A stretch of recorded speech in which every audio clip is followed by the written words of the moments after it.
Ал Павлодарда студенттер арасында үздік бизнес идеялар байқауы жарияланды. Бұл жас дарындардың инновациялық жобаларын қолдау мақсатында Сұлтан Махмұд Торайғыров атындағы мемлекеттік университетінде жүзеге асырылуда.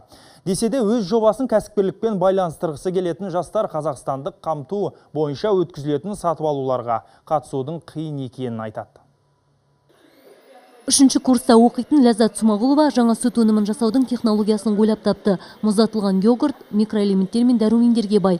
Ол жаңа өнімін зауыт қызметкерлерінің ас мәзіріне қосуды армандайды. Оның айтуынша, мұздатылған йогурт зиян жағдайда еңбек ететін қызметкерлерге аса пайдалы көрінеді. Жобаның ерекшелігі адамдардың денсаулығына пайдасы.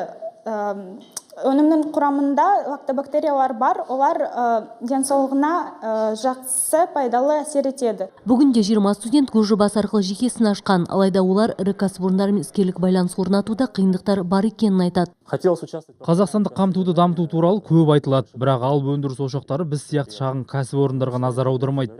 Біз шығаратын өнімнің сапасы шетелдік тауарлардан кем емес. Керісінше, біз өндіретін станоктар елімізден тыс өңірлерге тасымалданады. Бағасы да қымбат емес. Идея болса ақша табылады дейді оқу орнының басшылығы. Жуырда университет жаңа байқау жарияланып, болған 200 студент қатысуға ниет білдіріпті. Осы 200-дің арасынан 100-дей адамдар өздерінің жобаларды жақсы деңгейде көрсетеді. Осы питчтерді біз Павлодар облысындағы инвесторлар мен бизнесмендерді жинап, оларға көрсетеміз. Егер де ұнайтын болса, осы бизнесмендер жобаларды сатып алады.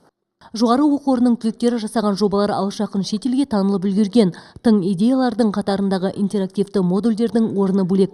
Осындай құралдар Қазақстан және Ресейдің көптеген мемлекеттік мекемелерінде орнатылған. Сондай-ақ студенттер жаңа бағдарлама жасау үшін ақш-тан тапсырыс алыпты.